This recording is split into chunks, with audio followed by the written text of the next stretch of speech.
world, yeah. For over 2 years, guns have been firing, and it's estimated that 100 to 200,000 lives have been lost. Being on the other side of the world may give the false illusion that it doesn't necessarily affect us. Because of this, we probably don't do enough research on it. I sat down with Dr. Malcolm Davis, a senior analyst in defense strategy and national security advisor. Dr. Malcolm Davis was an incredible interview. I'm excited to show it. Let's jump right into it here.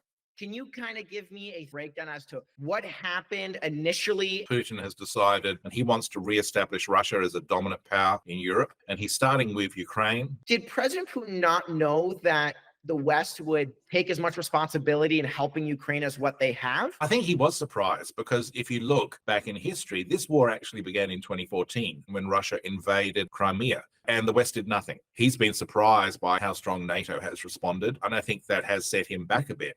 But nevertheless, he's still continuing with this war.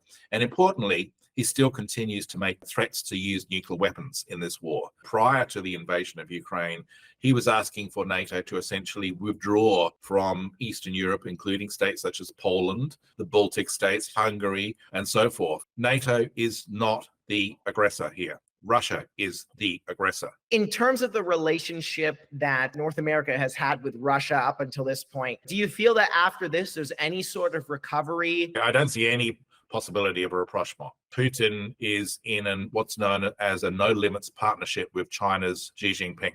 If the West fails to support Ukraine, China's Xi Jinping will see that as an opportunity to move against Taiwan. And you would then have the prospect of a major war between the US and China that would bring in countries like Japan, South Korea, Australia, and so forth. If we fail in this, then what you end up with is an authoritarian world where liberal democracy ends up on the ash heap of history, and the freedoms and the values that we all hold dear in our liberal democracies are taken away from us. And that's why we're in the fight for the century.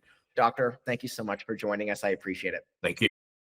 Some great info there. Wyatt, I know you have something you want to touch on for this. Well, it was just interesting what Dr. Malcolm Davis said in the context of Russia very much thought when they launched this escalated attack in February of 2022 that it was going to go much as it did in 2014 with the invasion of Crimea, as you know, a lot more successful than this has went. Right, whereas now they've wasted billions of dollars. Did the world really, when Crimea happened, did the world really step in like they have here? Yeah, as he said, not nearly as much, particularly Western countries. They weren't pouring billions of dollars. Which is interesting.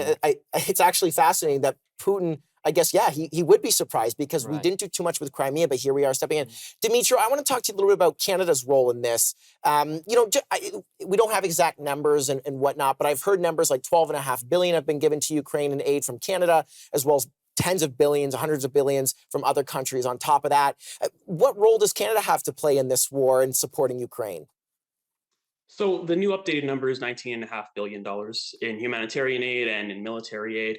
And it's pretty consequential. I mean, Canada is a G7 country, and it's a significant amount for a relatively small economy to give.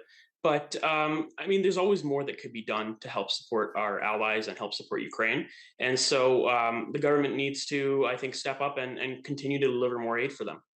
Have you heard any talks of the end of the war? I mean, I know a lot of NATO countries are hoping for this. They've been contributing so much that, of course, they want to see that being put to good use. It sounds like from the news, it has been Ukraine's making more advancements in recent weeks. What have you heard?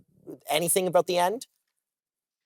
In a nutshell, no. I mean, this war is drawn out, and they're making inch-by-inch advancements. Russia is into Pokrovsk in Donetsk Oblast.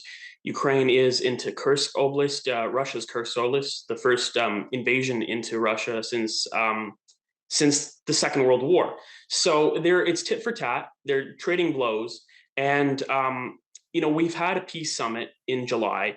80+ countries signed on to Ukraine's terms on ending this war. Russia wasn't invited.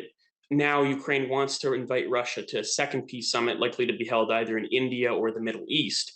And Russia, of course, has not confirmed that they're attending. Really, there's no sign that at this point that they will. So it's looking like it's going to be a long, drawn-out approach. I mean, this war is continuing for 2.5 years. This next peace summit is scheduled for the end of this year. So by that timeline, you can really look forward into the future and continue to see this conflict really drag out. Yeah, Anthony, just from what you've heard, just talks in the media, I know you follow that closely.